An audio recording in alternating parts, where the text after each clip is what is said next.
Once you get to downtown Reykjavik, a good place to start, especially if you're hungry, is the town's best hot dog stand. Be ready to wait in line though, since it's very popular.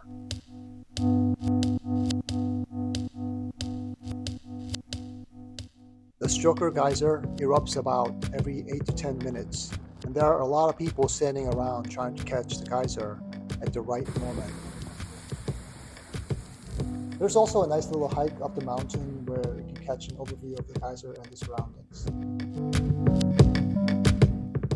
The Gullfoss is one of the biggest and tallest waterfalls in Iceland. By the way, the word foss in Iceland means waterfall.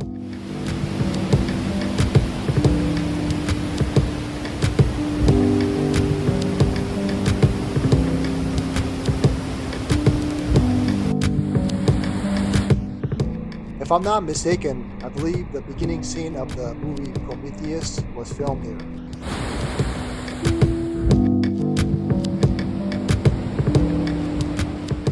So as you can see, you can get pretty close to the water. So it's probably a good idea to bring some type of waterproof gear. So as the name implies, the Kerid volcanic crater is a giant crater created by volcanic eruptions. The crater is now filled with water, which looked to me emerald green and clean, but no swimming is allowed there. You can hike up the top of the crater or go all the way down to the lake level, which I did both. And by the way, many if not all of the natural attractions in Iceland are generally free, but here they charge a small entrance fee, about $4 US, but the parking is still free.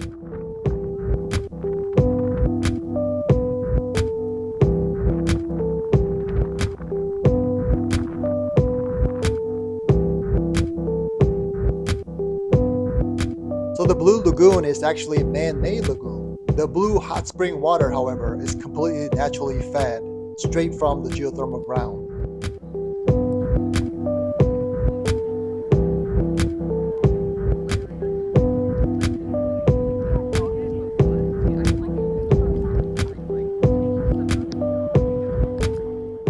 Apparently, the minerals in the blue water is good for your skin, and they even sell an entire line of cosmetic products made from the same minerals. But if I'm honest, I didn't see any benefits on my skin per se.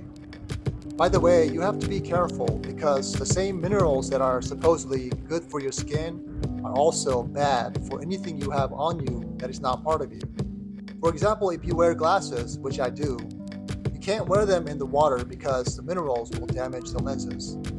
I had to leave my glasses in my locker, and I was basically swimming around hot spring blind.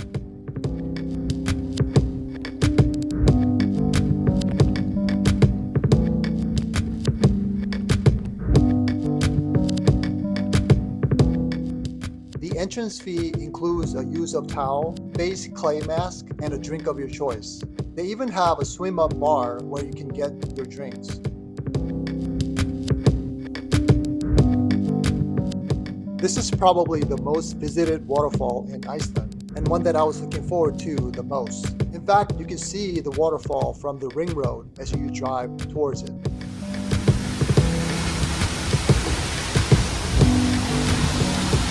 As you can see, you can literally walk behind the waterfall, touch the water, and even go into the water if you're brave enough to endure the cold water.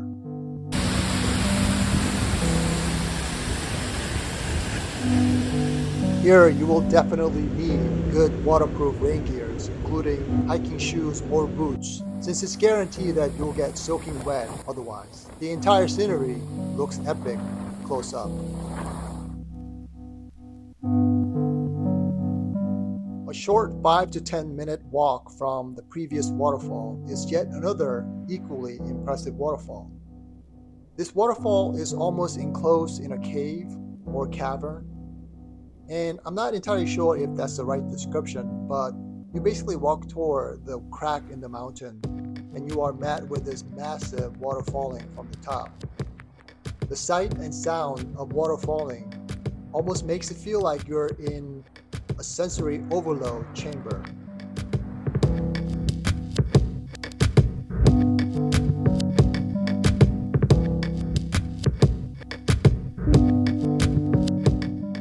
This swimming pool is actually a private property, but the public is allowed to visit with a 3-hour limit. From the parking lot, you have to hike about 20 to 30 minutes to the hot spring-fed pool. The water did not look clean and full of green algae, so I did not personally go in, but there were a few people in it. Only about 15 minutes drive from the swimming pool is yet another incredible waterfall called Skógafoss. You can climb all the way to the top of the mountain through the staircase to see the grand waterfall from the top, but the climb is very strenuous, which will take about 30 minutes to climb. But once you get to the top though, the view is incredible, and you'll forget all about that difficult hike you just did. From the top, the hike levels off, and if you continue, you'll discover smaller but still impressive waterfalls and other landmarks.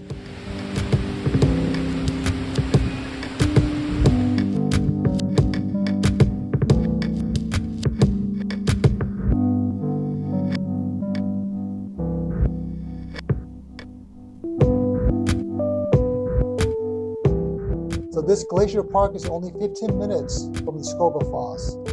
And here you can take a guided tour inside the glacier. And as you can see, there isn't much ice because of the global warming. After about 30 minutes drive south from the glacier park is a place called Black Beach, which is known for having its jet black sand and gravel from the volcanic activities. And as you might have noticed, even the video looks like it was filmed in black and white.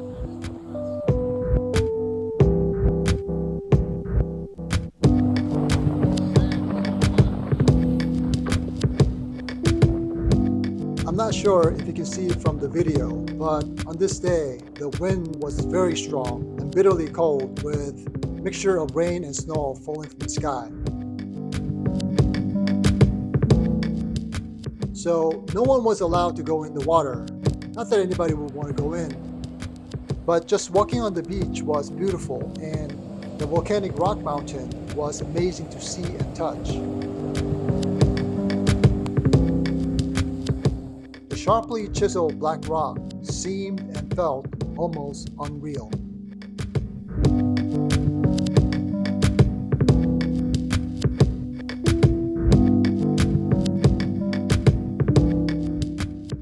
This fantastic hiking trail to the natural hot spring bath is only about 45 minutes drive from downtown Reykjavik. There are steams of hot spring all over the place, but the sulfur from the water makes the whole area smell of rotten eggs. It's Thursday in Iceland, hiking up top the Reykjadalur National Park.